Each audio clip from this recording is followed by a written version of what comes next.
Coming live from the 215, it's the one and only WCC Ring Rockers with the number one rocker himself, Rockin' Reese, coming at you.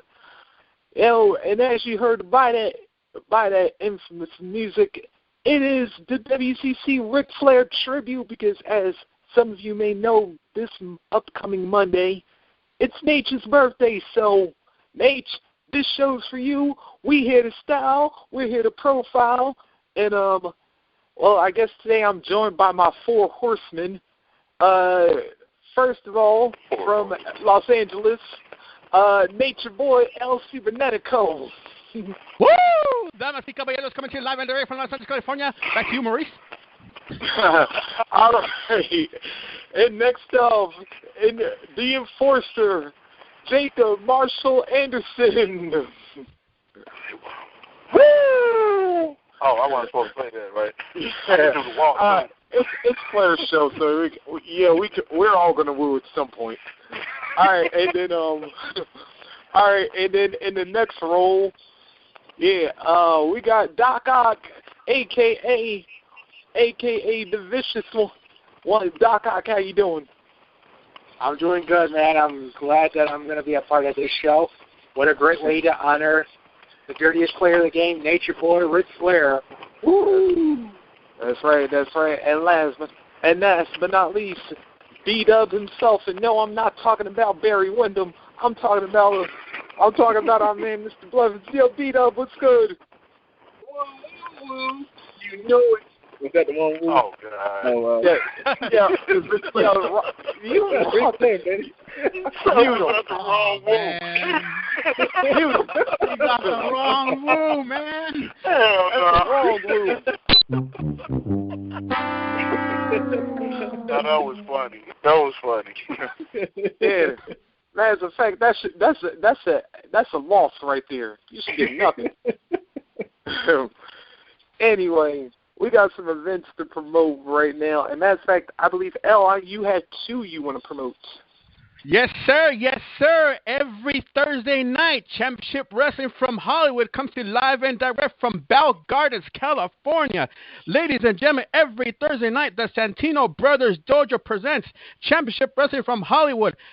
About 6 to 7 high-flying action matches. That's right, 6 to 7 high-flying action matches, including people like Ray Rosas, Tito Escondido, Che Cabrera, Chaos, Famous B, and of course, my boy, Willie Mack. This all goes down in the city of Bell Gardens. Address is 5640 Shoal Street Avenue in Bell Gardens, California, 90201. Bell time, 8:30 p.m. A $10 donation is acceptable. Seats are limited, and don't forget to hit them up at SantinoBros.net or Hollywood Championship Wrestling, Hollywood.com. For more information, call 323-896-3017. Once again, that number is 323-896-3017. But we got more high-flying action from those boys from PWG, Pro Wrestling Gorilla. That's right, Pro Wrestling Gorilla, going down Friday and Saturday night, March 22nd, March 23rd. Friday night is an awesome card, 10 high-flying action matches. That's right, 10, not 7, but 10. But Saturday, May 23rd, I will personally be there. That's right, I will personally be there. Your boy, EL.CIBERNETICO. Join me tonight. Actually, join me Saturday, March 23rd. PWG goes live at the American Legion Post, number 308. The address is 7338 Canopy Avenue in Reseda, California. Where in the main event, Adam Cole, the champion, Adam Cole will go one-on-one with the winner from the previous night, March 22nd, either Sam Callahan or Drake Younger. Also in another singles event, we got my boy, of course, another favorite of mine, A.R. Fox, the talented A.R. Fox from the East Coast, going up against the man beast himself, Kevin Steen. Also in tag team action, you got the Young Bucks going up against the Dojo Brothers, Eddie Edwards and Redrick Strong. And also, it's the grand return of good old Jay Lethal. That's right, former TNA superstar Jay Lethal comes to you in Southern California. Woo! Coming to you live and direct with my boy Willie Mack in a singles competition. Tickets are available tomorrow night, Thursday, tickets are available on their PayPal account. For more information, go to ProWrestlingGorilla.com. That's ProWrestlingGorilla.com. If you're in the Southern California area, do not miss this show. Rockin' Reese, what else do we got coming up too? Oh, but then, thanks for taking care of me on the West Coast, because I got some action over here on the East Coast as well. This Friday night, Shine Wrestling presents Shine 7 from the Orpheum in that's 1915 East 7th Avenue, Ybor City, Florida. 33605. Bell time is 9 p.m. Tickets are $15 for general admission, $30 for the first row, reserved, and $50 for VIP stage area. And if you get the VIP, you will get an autographed poster from the entire roster of Shine Wrestling. And speaking of which, we have 8 great matches on the card. In the main event, my girl, Radiant Rain, she wants to storm on the one and only Amazing Kong. Yeah, that's Amazing Kong. She's not awesome anymore. Well, at least not awesome by name, but she's still awesome in talent. That will be a tremendous main event. Check it out. Also, in a last woman standing match, Leva Bates will go one-on-one with Kimberly. In singles action, Mercedes Martinez will take on Nikki Rocks. In 6-woman tag team action, Allison Kay, Taylor Made, and April Hunter of Valkyrie will take on the trio of Mia Yim, Tracy Taylor, and Sue Young. In singles action, Lufisto will go one-on-one with Ivelisse. In singles action, Jessie Bell will go one-on-one with Santana. Brittany Savage will compete in singles action against Heidi Lovelace. And in singles action, Luscious Latasha will go one-on-one with Tina San Antonio. To learn more about Shine Wrestling, you can go to ShineWrestling.com or hit them up on Twitter at Shine Wrestling. Remember, that's Shine 7, Friday, February 22nd at the Orpheum, 1915 East 7th Avenue, Ybor City, Florida, 33605. And make sure you can also check this event out live at wwnlive.com. Also, we got a doubleheader from East Coast Pro Wrestling Friday night, February 22nd. They present Night of Champions at the Paramus Elks Lodge, 210 Route 17 North, Paramus, New Jersey, 07652. Tickets for this event are $12 in advance, or they're $10 in advance, $12 at the door. Bell time is 7:30 p.m. In the main event, tag team action will feature the Reinforcer Andrew Anderson teaming up with Crazy Ivan to take on the team of Frankie Flo and Bandito Jr. There will be an ECPW light heavyweight title tournament semifinal competition as Scotty Charisma takes on the Dominican Diablo, Ray Ravello. The winner of that match will take on Timothy Plasma or Dan the Man. In a no disqualification match, Mr. Thursday Night will go one-on-one with Punisher Martinez. In singles action, Jumbo Joe Guns will take on Vinny DeMarco. In tag team action, Craig Stagg and Dan Marquez will take on the team of Joey Simone and Matt McIntosh. Sam Shields will compete in singles action against Eric Andretti. General Bobby Lee Walker will go one-on-one with Beverly Berwick. Mike Donovan will compete in singles action against Chris Steeler. And in singles action, the Merengue Warrior will take on Big Ben Cromwell. Remember, that's East Coast Pro Wrestling Night of Champions, Friday, February 22nd from the Paramus Elks Lodge, 210 Route 17 North, Paramus, New Jersey, 07652. If you want to get tickets for this event, you could go to Torino's Pizza, 444 Rochelle Avenue in Rochelle Park, New Jersey, 07662. Or you could call up at 201-291-8500. And for more information about Friday night's Night of Champions, you can call 973-402-9599. Don't forget, you can also check them out at ecpw1.com or hit them up on Twitter at ecpw.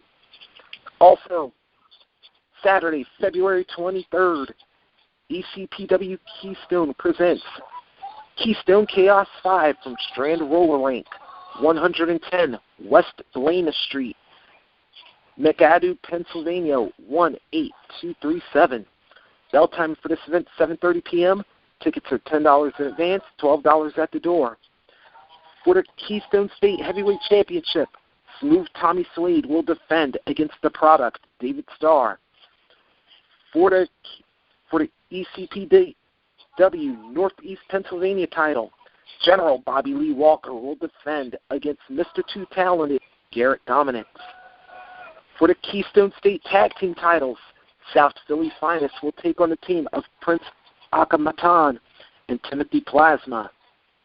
In an I Quit match, Jason the Suicide King will take on the Widowmaker, Jake Saint. In a taped fist match, pound for pound, Solid Sugar will go one-on-one with the enemy of the state, Brandon Alpha. And in singles action, James Vasquez will take on AJ Sabotage. To find out more about ECPW Keystone Chaos 5, you can check them out at ecpw1.com. You could go to ecpwkeystone.weebly.com or hit them up on Twitter at ECPW Wrestling.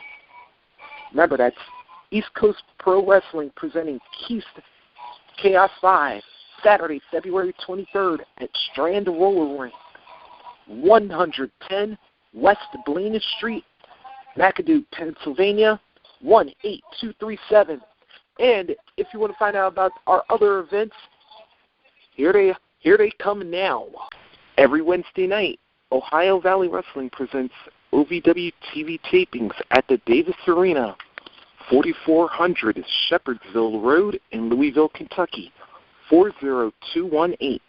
Doors open at 6:30 p.m. Bell time is 7 p.m. Tickets are $5, and you can pay with cash or credit or debit card. To learn more about Ohio Valley Wrestling, go to ovwrestling.com, or you can check out Twitter at ovwrestling. Remember, that's Ohio Valley Wrestling every Wednesday night at the Davis Arena, 4400 Shepherdsville Road, Louisville, Kentucky, 40218. Every Friday night, Southern Wrestling Federation comes to the SWF Arena, 106 Southside Drive, Tullahoma, Tennessee, 37388. Doors open at 6 p.m. Bell time is 7:30 p.m. And all tickets are worth $7. To learn more about the Southern Wrestling Federation, go to swfwrestlingtn.com. That's Southern Wrestling Federation every Friday night at the SWF Arena, 106 Southside Drive, Tullahoma, Tennessee, 37388. Every Saturday night, Battle Zone Championship Wrestling comes to the Battle Zone, 264 Old Highway 149, McGee, Mississippi, 39111. Doors open at 7 o'clock. Bell time is 8 o'clock, and all tickets are worth $5. Remember to check out Battle Zone Championship Wrestling on Facebook. Remember, that's Battle Zone Championship Wrestling every Saturday night at the Battle Zone, 264 Old Highway 149, McGee, Mississippi, 39111. Every Saturday night, High Velocity Wrestling comes to the HVW Arena, 3515 Asheville Highway, Hendersonville, North Carolina, 28791. To learn more about when High Velocity Wrestling will open and how much are ticket prices, you can call 828-674-1378. Remember, that's High Velocity Wrestling every Saturday night at the HVW Arena, 3515 Asheville Highway, Hendersonville, North Carolina, 28791. Every Saturday night, American Pro Wrestling comes to the APW Arena, 380 Whitney Highway, Spartanburg, South Carolina, 29303. Doors open at 6:30 p.m. Bell time is 8 p.m. Tickets are $10 for adults and $5 for kids. To check out American Pro Wrestling, make sure you check them out on Facebook. Remember, that's American Pro Wrestling every Saturday night at the APW Arena, 380 Whitney Highway, Spartanburg, South Carolina, 29303.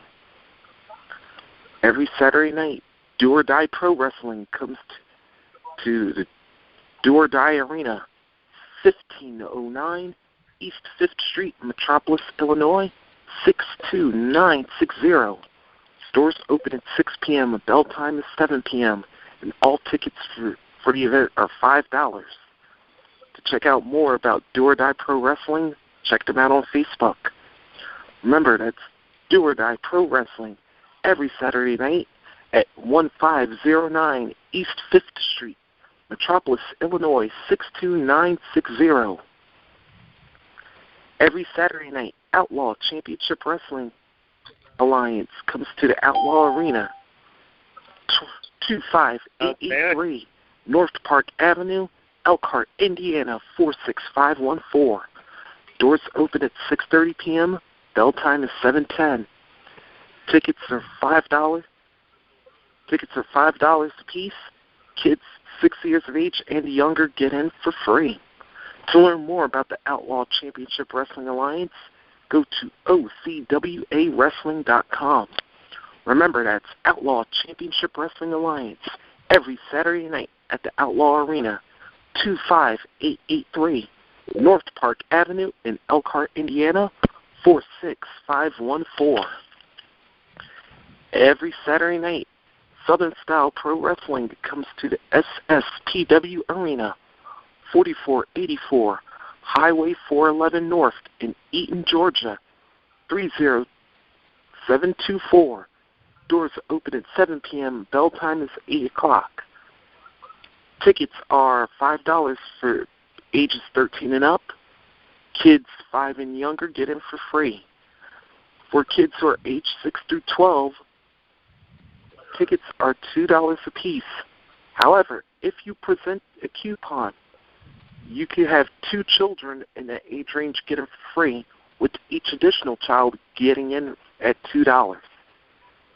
To learn more about Southern Style Pro Wrestling and to find that coupon, you can go to sites.google.com/site/Southern Style Pro Wrestling, or you can hit them up on Twitter at SSPW Webmaster. Remember, Southern Style Pro Wrestling every Saturday night at the SSPW Arena, 4484 Highway 411 North in Eaton, Georgia, 30724. Finally, every Sunday night, United Wrestling Federation comes to Georgetown Bingo Hall, 150 Edwards Avenue in Georgetown, Kentucky, 40324. Doors open at 6 p.m. Bell time is 6:30. Tickets are $7 a piece. Kids 5 years of age and younger get in for free. To learn more about the United Wrestling Federation, check them out on Facebook. Remember, that's the United Wrestling Federation every Sunday night at the Georgetown Bingo Hall, 150 Edwards Avenue, Georgetown, Kentucky, 40324.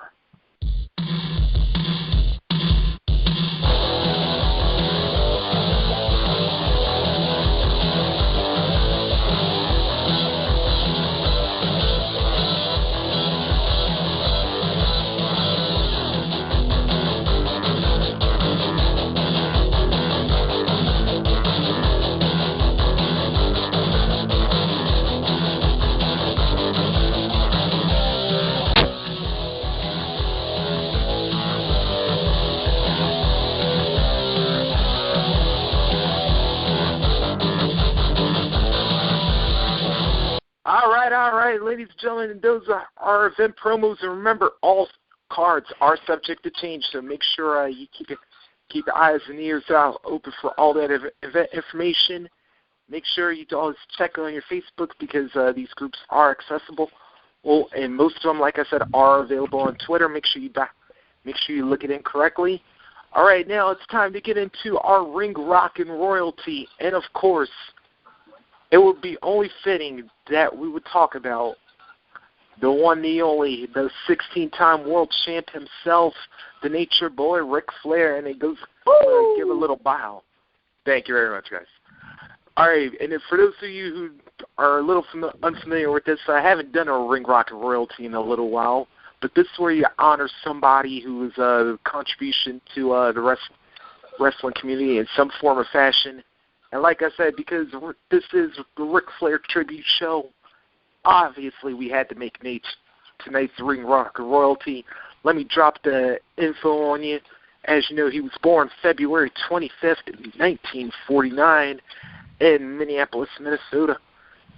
He would then move on to Charlotte, North Carolina, where he would start training back in 1973. 2 years into his career, he would suffer a plane crash that would break his back in 3 places, and despite doctors' wishes, Flair will return to the ring. In 1977, and of course, the rest would be history. He would go on to become a record 16-time World Heavyweight Champion, although unofficially some of his reigns were actually not counted, so he may actually be a 20 or 21 World Time Champ. As we all know, the Nature Boy was most famous in the National Wrestling Alliance and World Championship Wrestling by leading a group known as the Four Horsemen, who consisted of members such as Arn Anderson, Ole Anderson, Tully Blanchard, Barry Windham, the Total Package, Lex Luger, Sting, Chris Benoit, Brian Pillman, Dean Malenko, Steve Mongo McMichael, amongst a host of Sid Vicious, and a host of others.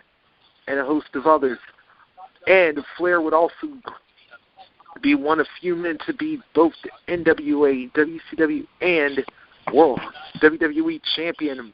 That would lead to his perhaps most impressive feat back in 1992 when he was the only man to win the Royal Rumble and be declared WWF champion when he won the title, coming in at number 3, going nearly an hour, and would win the vacant championship. Flair would go on to have a legendary career that would span nearly 35 years, and he would become a 2-time WWE Hall of Famer, getting inducted just before his retirement match in 2008 at WrestleMania 24 weekend. Then he was also inducted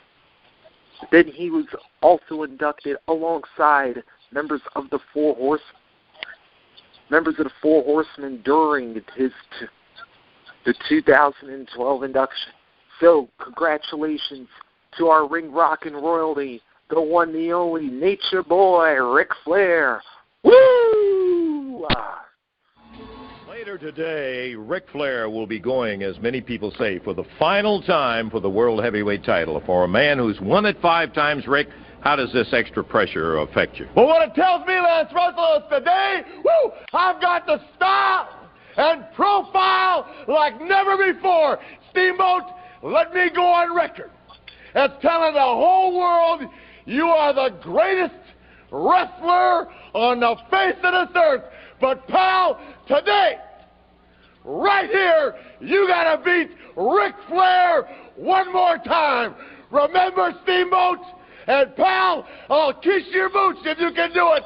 But to be the man, you got to beat the man. And I'm saying, right here in Nashville, Tennessee, pal, I'm the man. Ric Flair and Steamboat, you're going to be mine. Woo! The ever-charismatic Nature Boy Ric Flair, that was his promo from their epic 6th world title, the beginning of his 6-time reign from Wrestle War 1989, against Ricky the Dragon Steamboat for the NWA World Heavyweight Championship. And this, ladies and gentlemen, it was just a prime example of why we made Ric Flair our Ring Rockin' royalty. So, Nate, congratulations, happy birthday. But, we're not done with you yet, my friend. We got more to do because, Mr. Buffer, I need to hear those world-famous words that you speak so eloquently. Let's get ready to rumble! That's right. It is now time for the Ring Rock and Rumble. And, of course, we got to keep the party going because the Nature Boy wouldn't have it any other way. So I'm going to open up the lines. We got, like I said, we got B-Dub, we got Jake, we got Doc Ock, we got L. Fellas, it's the Nature Boy, the 16-time world champ, dirtiest player in the game, call him what you will, Slick Rick, the man who has done it all in this business. L, I'm going to start it off with you.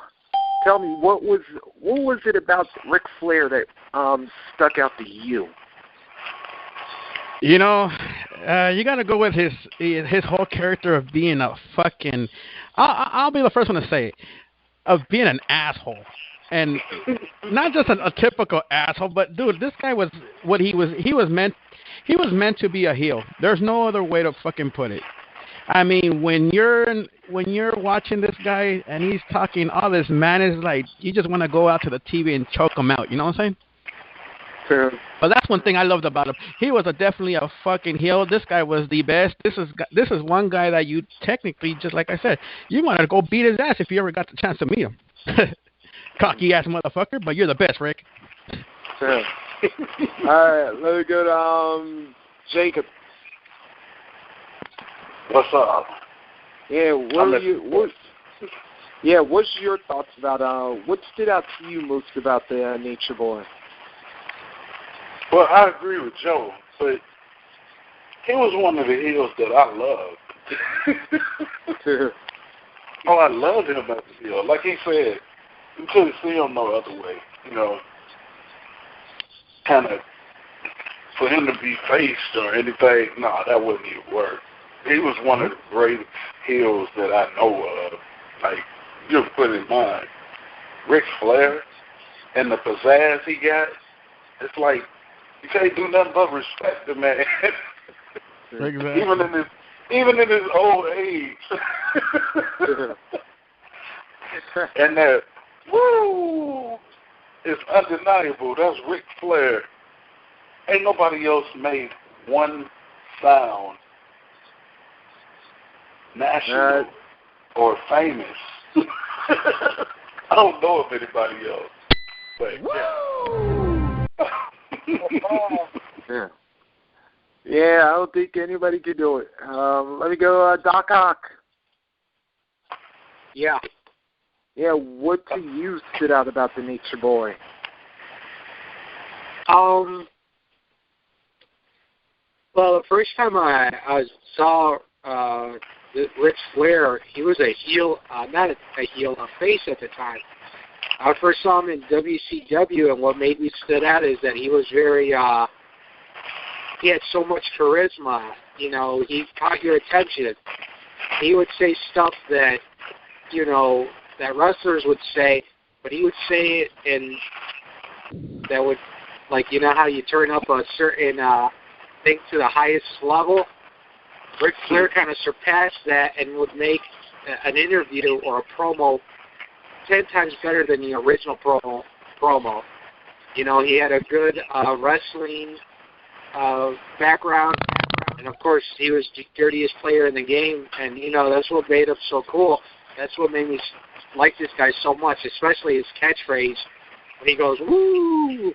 I used to say that a lot when I was a little kid, and that just made it more fun, you know. No matter what age you are, you know, if you were a child in the 70s, 80s, 90s, or in the 2000s, if you say, woo, like that, everybody knew who you were talking about. mm-hmm. Yeah, beat up. Yeah, so with Nature Boy, man, say he's one of the people that you would know.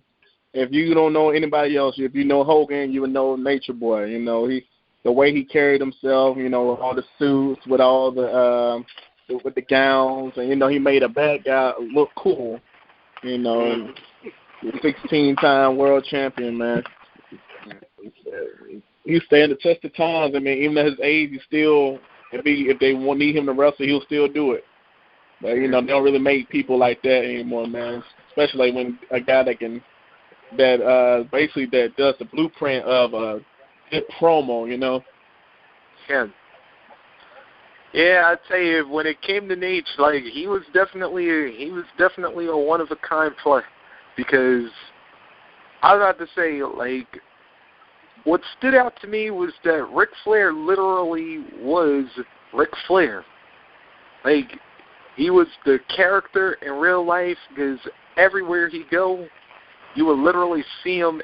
You'll like literally see him in like $1,000 suits, $3,000 shoes, always with the multi-$1,000 Rolex, having the glasses on. Yeah, always going out in like a nice car, if not a limo. Yeah, how can we forget? Had the Rolls Royce, the Mercedes, and don't forget the Jets. Yeah, I was just of course, always the Lear Jets. Yeah, of course. Don't forget, always traveling with the bevy of beauties on the side. I'm telling you, he was the first player pimp. Yeah. On a ride, Space Mountain. Yeah. But yeah, and then not to mention, like, he literally, no matter where he go, he would like wind up making it a party, even if it was somewhere like, you could be like in a small town, and it was like, oh sure, he could do L.A., Chicago, or whatever, but you could be like in Bossier City, Louisiana, or let's go like Rochester, New York. It didn't matter. Like, if the Nature Boy was in town, he made it a party, and would usually wind up picking up the whole bar's tab. And a blood too. Yeah. He doesn't have to prove it to the fans. He's got to prove it to me. Now you got the Road Warriors. Awesome. One of the biggest talents in our business in their own hometown. They got to beat not Iron and Tully, but the world champion, the one and only.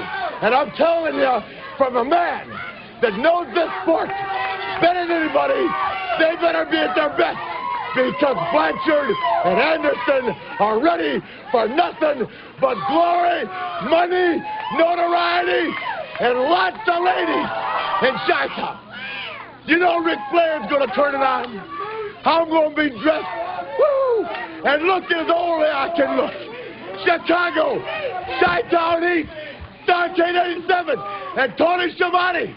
Let's not forget that the night before, think about it, New York City, bright lights, big cities, pretty ladies, Nature Boy, New York, think about it, Luger, Flair, Anderson, Blanchard, James J. Dillon, 5 or 6 million women putting their stuff together right now, because we are taking, and I mean this literally, we are taking New York City. You know why? Because we are the best. We are the NWA. We are Tractor Promotions. We are the Wrestling Network. We are what wrestling's all about. New York City here, Chicago here, JD on my left, Linda on my right. But I'm not telling any of the girls who I'm going to give it to in Chicago until that night.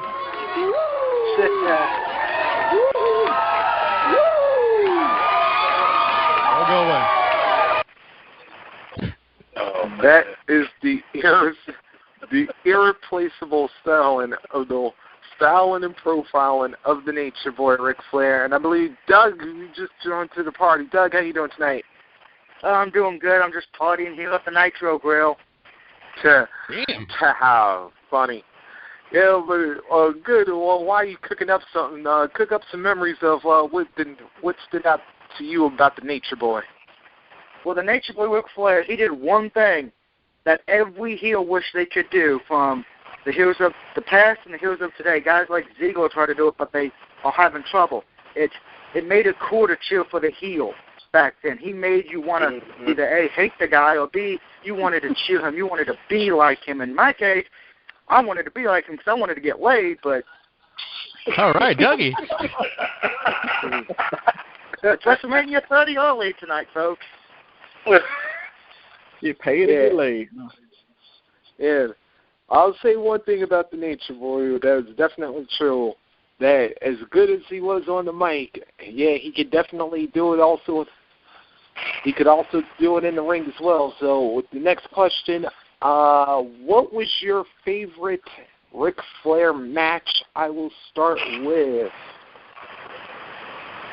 Doc Ock. Yes. Favorite Flair match? There's a lot of good ones. The one that really caught my attention was Flair versus Harley Race in a steel cage match for the World Heavyweight title. Starrcade 83, Greensboro, North Carolina, first one ever. The passing of the torch right there. Yeah, now what was it about that? What was it about the Flair versus Race that stood out to you? That match, I never saw any of Ric Flair's matches in the 80s. This is during the time I got the Ric Flair DVD for my birthday. That was it was on. I saw that match for the first time, and it was just so great. It was just very good amateur wrestling, a lot of blood. You know, it's just a bunch of old schoolers going at it for something that is most precious towards each other, and that was, at that time, the World Heavyweight title. I looked at it, and I was like, this is how much these guys fight to get something that is valuable to them. Whoever wins has earned the respect as a champion, a world champion, mind you. I saw that match like 3 times on that day when I got it, because that was like probably one of the greatest matches I ever seen from Ric Flair and from Harley Race. That's one of my favorites. Yeah, that's right.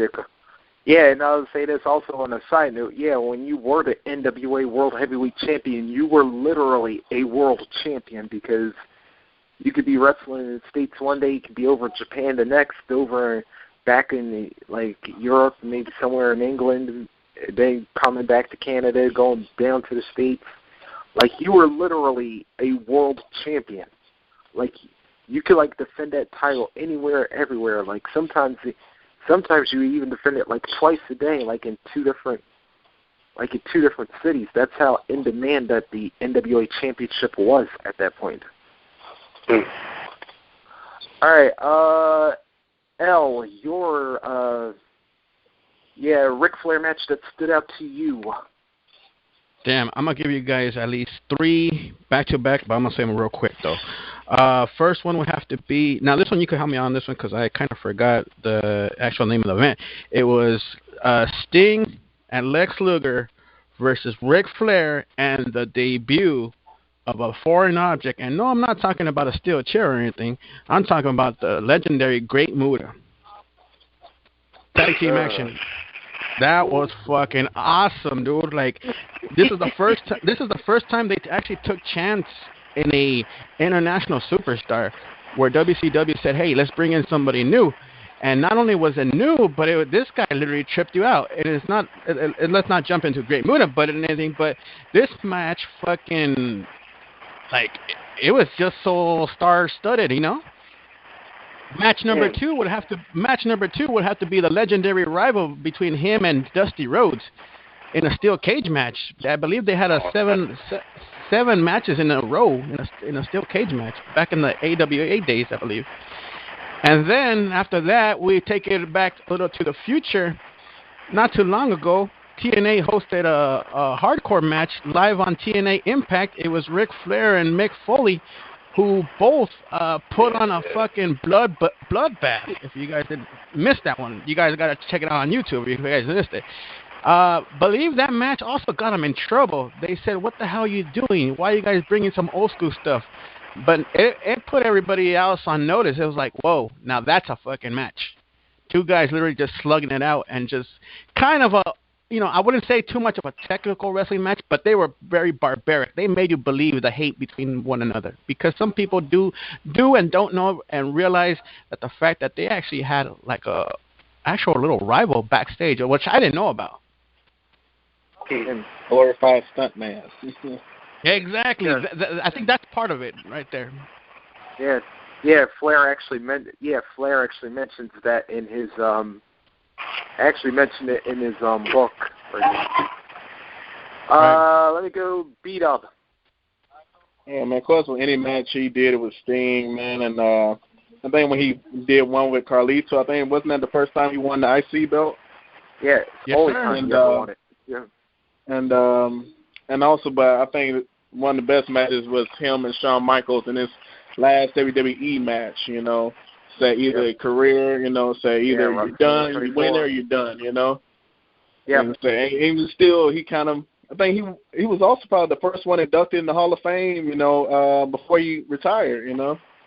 Yeah, first active wrestler. First active wrestler. Like wow. And it's so heartfelt, like you could tell he tried to put everything in it. He still made you believe, like he could still, win the big one. But, even though he lost and Shawn Michaels said he didn't want to do it, he said, I'm sorry, I love you. And then Sweet Chin, his head off. And then pinned on 1, 2, 3.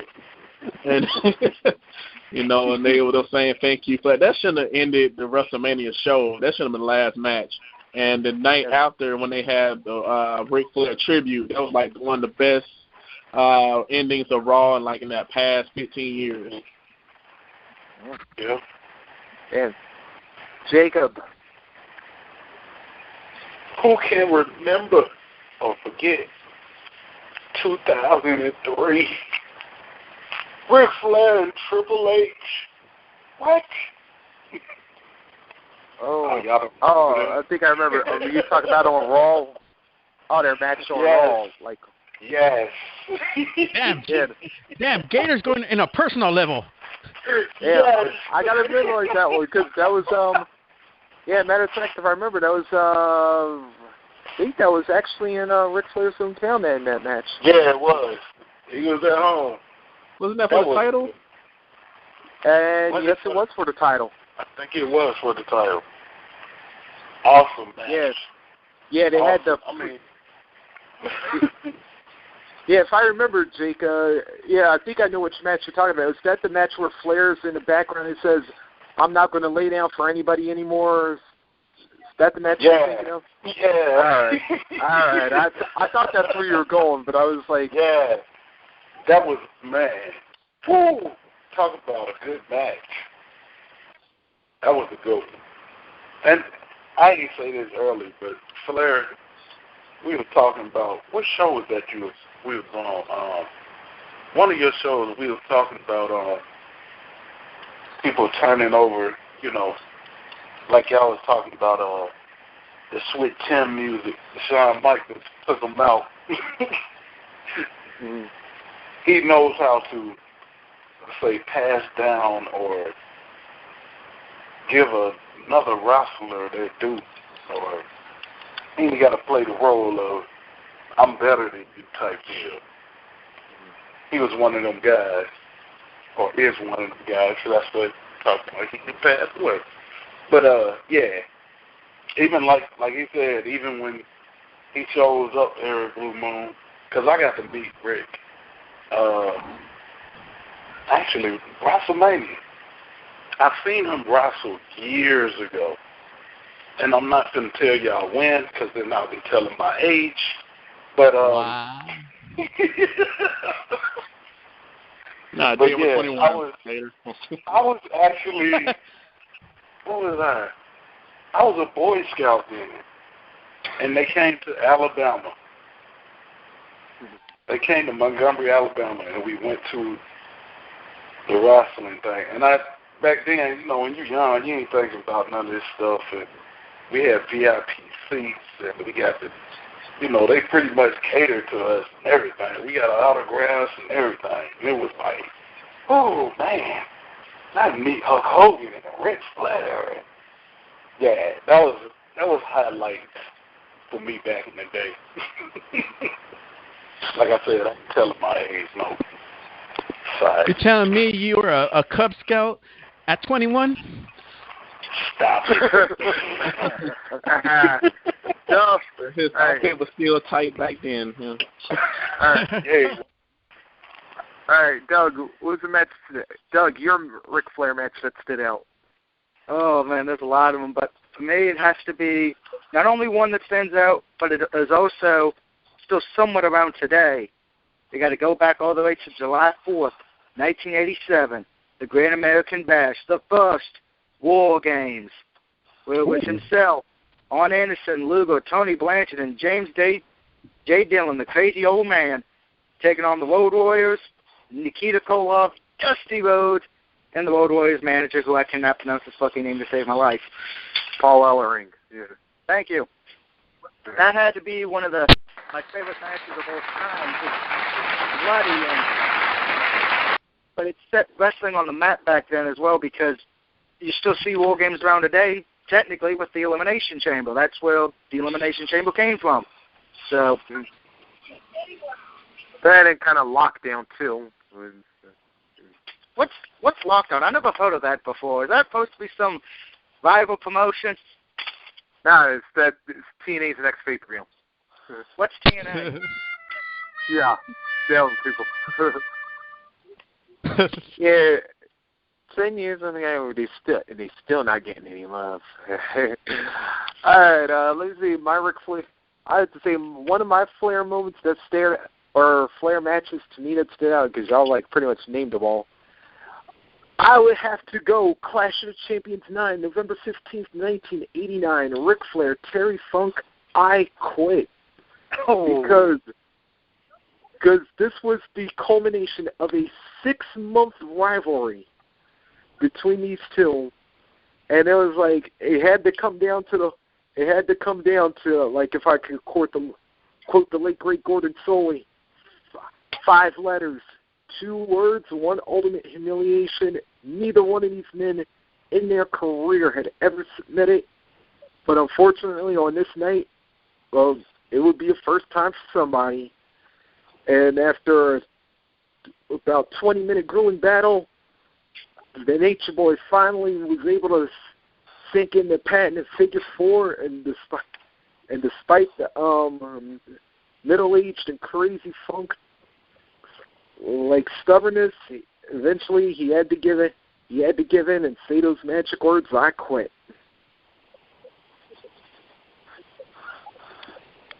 And that would be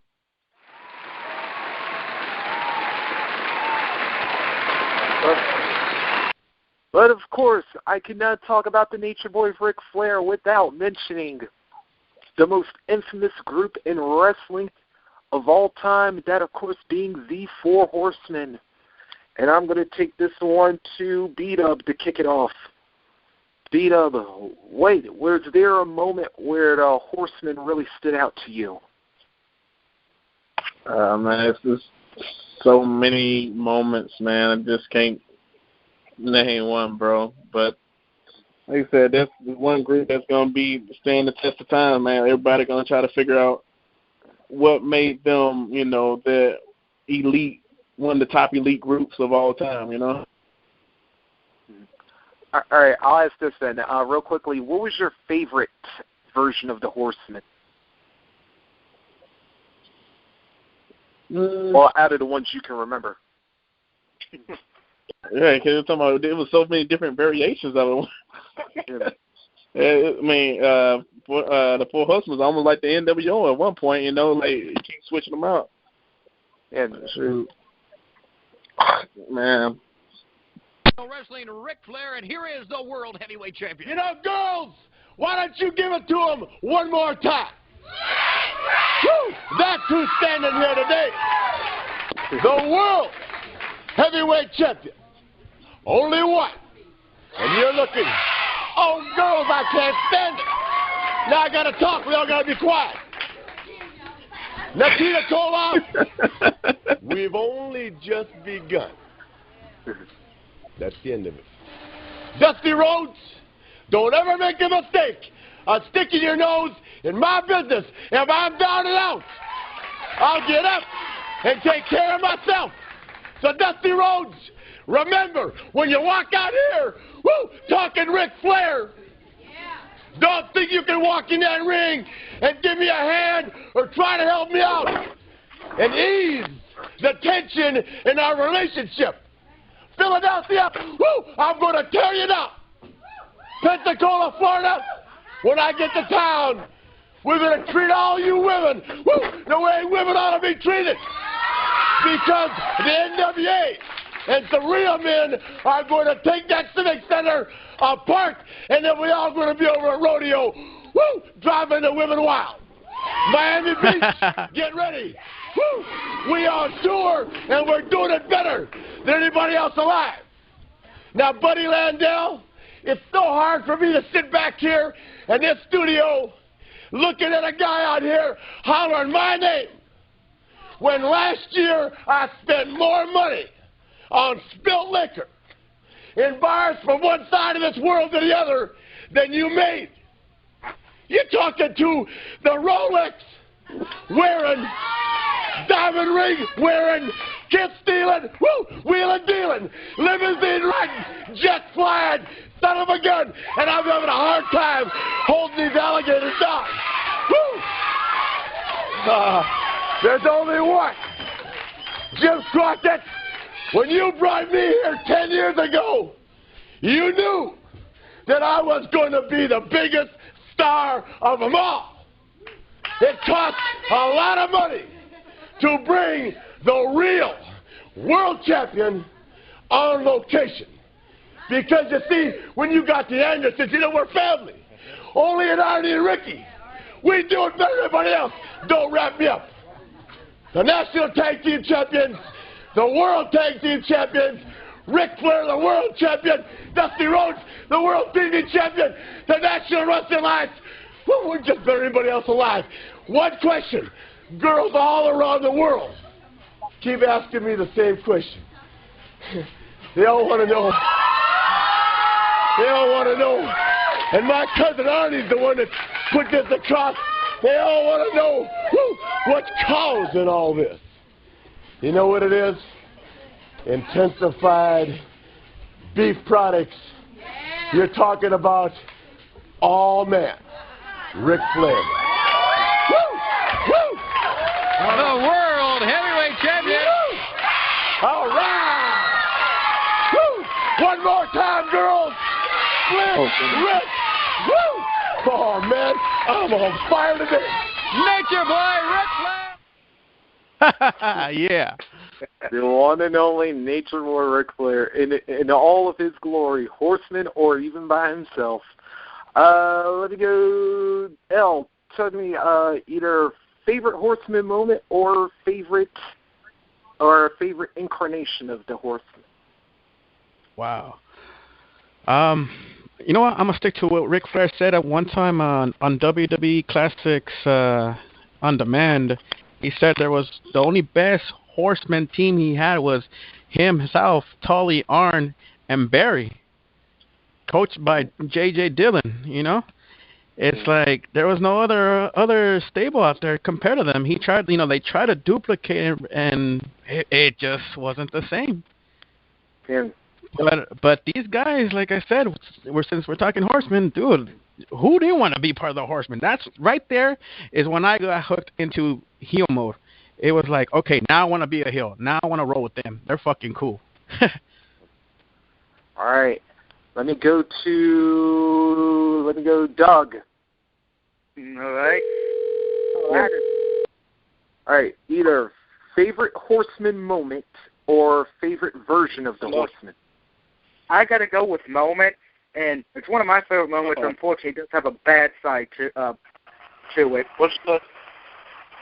When Arn Anderson had to retire, and he handed Curt Hennig his spot, because back then I loved Curt Hennig, loved the Four Horsemen, and I was sad to see on go. Unfortunately, the bad part about that was a few weeks later. Yeah, the double crossing and Hennig's in the NWO. in that Watts decision that even I think Kevin Nash is like, we were too damn dumb to do that. Although kind of worked out in some ways, but yeah, it was kind of messed up in others. But it was like, let me go to Doc Ock. Yeah, still there? Yep. All right, favorite Horseman moment or favorite version of the Horseman? Favorite version of the Horseman. As much as I love the original Four Horsemen, the Horseman I actually did like was with Ric Flair, Arn Anderson, Chris Benoit, and Dean Malenko, also with Brian Pillman. Ooh, that's an interesting combination right there because, yeah, the loose Pillman when he was developing his loose cannon persona right there after being California Brian for a little while, and then of course, Benoit and Malenko always, reuniting after a little while after Ric Flair had his legal troubles. Yeah, but with Eric Bischoff and WCW at that point in time, so I gotta admit I would put them like maybe the class 2 behind, as El mentioned earlier, with Flair, Arn, Tully, and Barry, right there. Jacob, your either favorite Horseman moment or Horseman version? And cut. Jacob hung up. All right, Jacob. All right. Yeah. All right. I'm actually going to throw a Horseman moment myself, and actually, you guys kind of like touched on it a little bit, like with bringing up Malenko. It was like the Nitro that Ric Flair returned and reformed a Horseman after like his legal trouble. Since I kind of. Or you could tell us how did the Four Horsemen came together? Maybe that would be a good story. Yeah. How did the Horsemen come about? Like how the original Horsemen come about? The original, yes. Yeah. Well, pretty much. Well, as Flair mentioned, he storyline-wise, Arn and Ole are like cousins. Then Blanchard, who was always teaming around, he was always around the U.S. and TV title picture. And then it was just like one day they started gelling and started uniting, and then it was like Tully and Arn would often team up on occasion, and then like Flair and Tully would team up, and then it was just like everybody just started getting together, and then they all decided to hang out, and then of course they all were part of the Flair lifestyle at that point in time. So one day, just messing around, Arn decided to in an interview just to like throw a little ad lib like he usually does, and called themselves like the Four Horsemen of the Apocalypse. They compared themselves to the Four Horsemen of the Apocalypse, and then lo and behold, that's what they originally became. They became the Horsemen.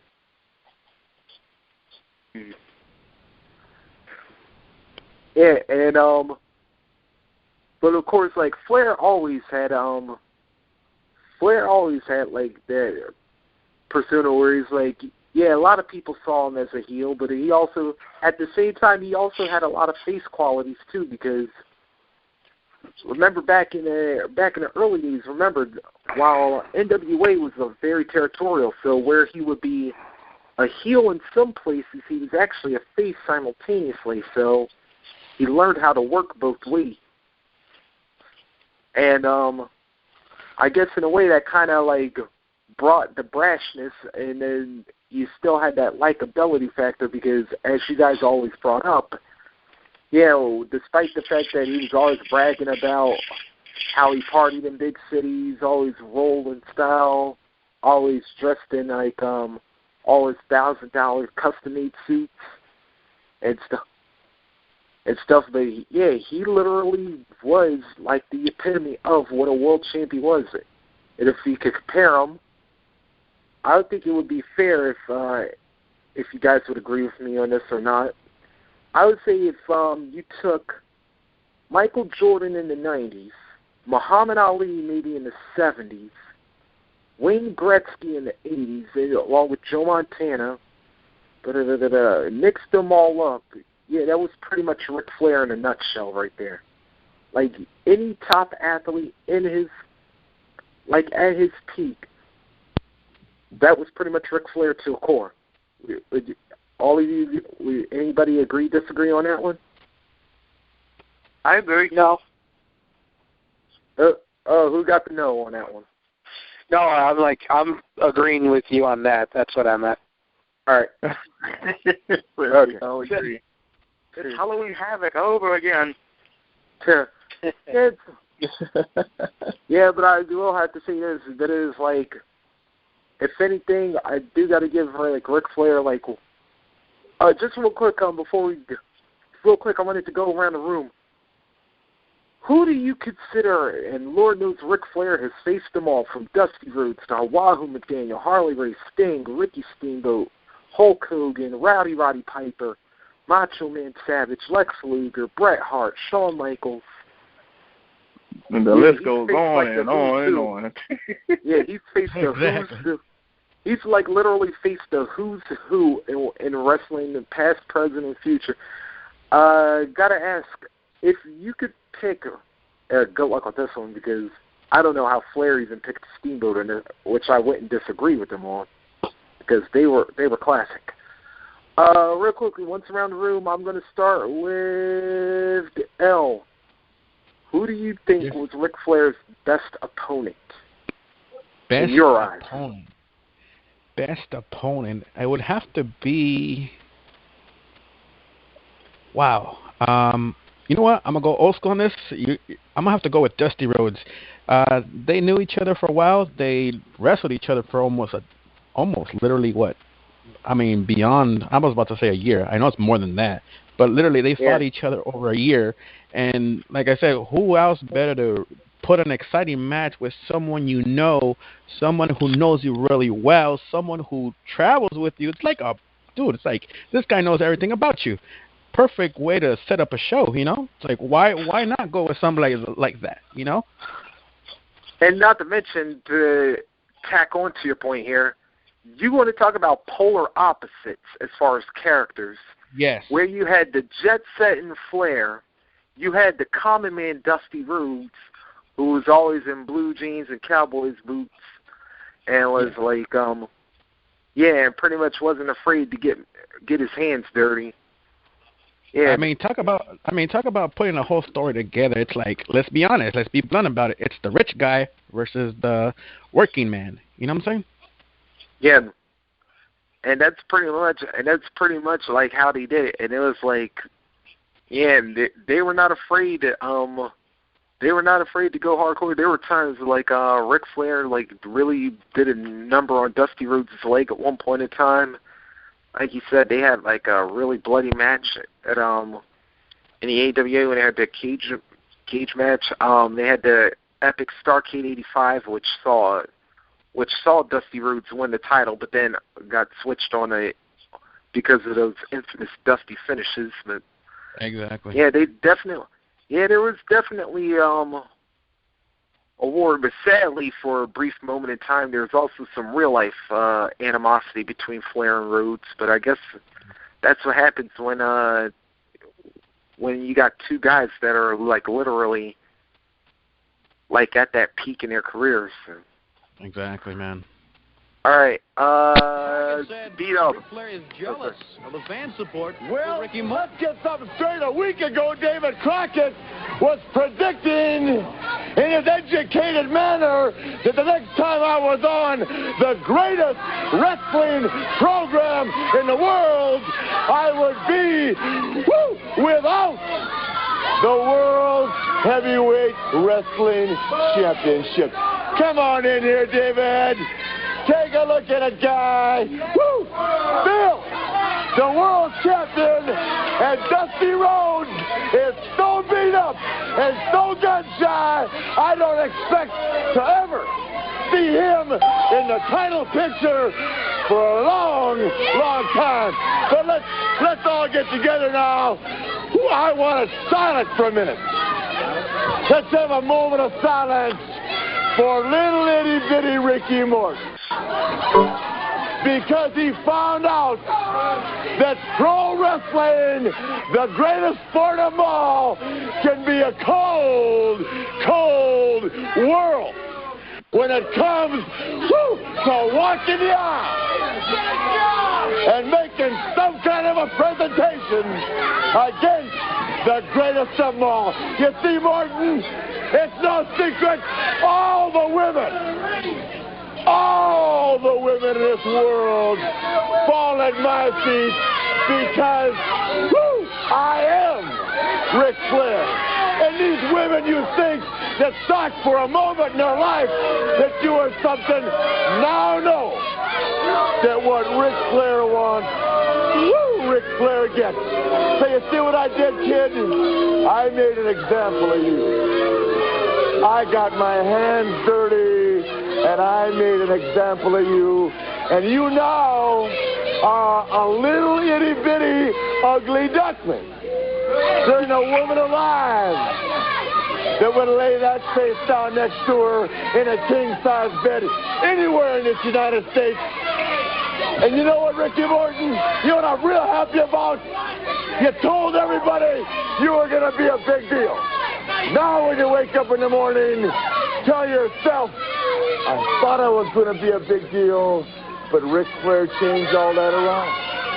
You see, when you're Ric Flair and you're the world champion, then you can have anything you want just like that because your ability is second to none. Then you do what you want to do. And Morton, I wanted the world to see that you're a punk, and I put you in your place. Now, Charlotte, North Carolina, Cleveland, Ohio, St. Louis, Missouri, Birmingham, Alabama, Norfolk, Virginia, all of you, roll out the red carpet because the world champion's going to be there in the next 10 days. And I'm going to make whoever thinks he's man enough to walk that aisle against me, and I don't care if it's Walter McDaniels, Ronnie Garvin, Bob Armstrong, or Ricky Morton. When I get there, you're going to find out once and for all that diamonds are forever. And so is Slick Rick. All right. There you again, another excerpt from the one and only Nature Boy Ric Flair. Really quickly, Doc Ock, best Flair opponent. Oh. Well, okay, Al said Dusty Rhodes. That was actually a pretty good one. I got a couple of them. I got 4 that I could think of right now. Ricky the Dragon Steamboat, Sting, and I have to put these 2 guys in here. Hulk Hogan and Triple H. Huh. Interesting combination right there. Yeah, Ricky Steamboat is just that time where, like, he became a family man, and Ric Flair was kind of like the wild man that says, you could have all this unless you could beat me. And, of course, they had 3 awesome matches back in '89, so that's what made that match really cool. Sting, of course, is just that Sting was that typical baby face in the early '90s, which made it fit so well. But of course, Ric Flair was the bad guy, the main bad guy, and he had a face, you know, the ultimate good guy. So this was actually kind of like an old school superhero, supervillain kind of like fight. Hulk Hogan, probably one of the greatest wrestlers in the '80s, and Ric Flair, known as another great wrestler in the '80s.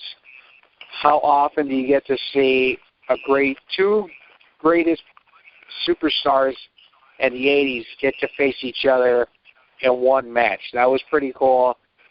And I'd say Triple H is because how often do you get to wrestle your childhood hero? That's what made it so cool. Right. Really cool. B-Dub. Favorite Flair opponent. Oh, they said so many, man. Like, you know, he can have a 5-star match with a broom and make it look entertaining, man. There's That's with the Hogan, with the Sting, all the way to Randy and Triple H, and, you know, how you benefit the Four Horsemen to the Evolution to Fortune.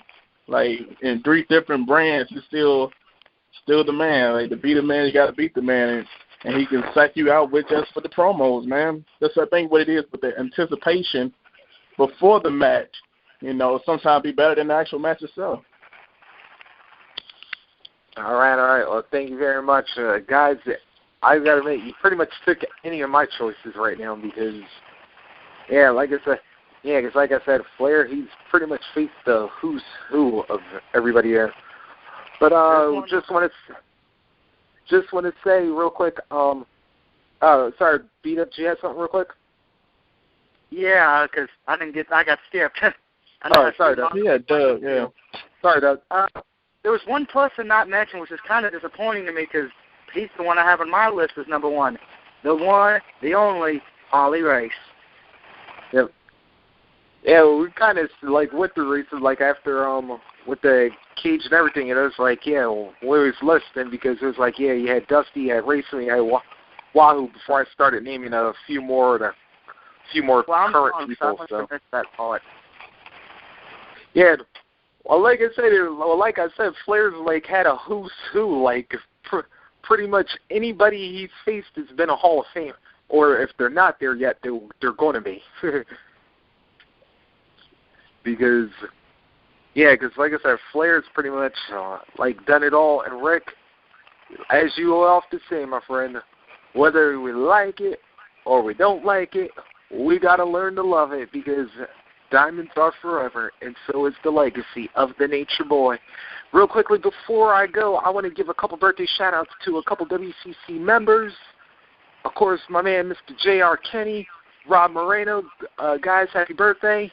Also, I want to give a birthday shout-out. Yeah, and by the way, this is going to be my emotional part of the show. My niece, Crystal, happy 21st this coming Saturday. Tracy, happy birthday. Also, Brad, happy birthday on Saturday. Brad, happy birthday Saturday. Don't forget, guys, check us out all the time, WCC Wrestling Commentary Central. We're here on Facebook. You can check us out on the main Wrestling Commentary Central page. Also, WCC Live. You can message us on Twitter at WCC Live. Check us out tomorrow after TNA Impact for the Recipe. We'll be on Saturday at Breakdown at 9 Eastern, 8 Central, 6 Pacific.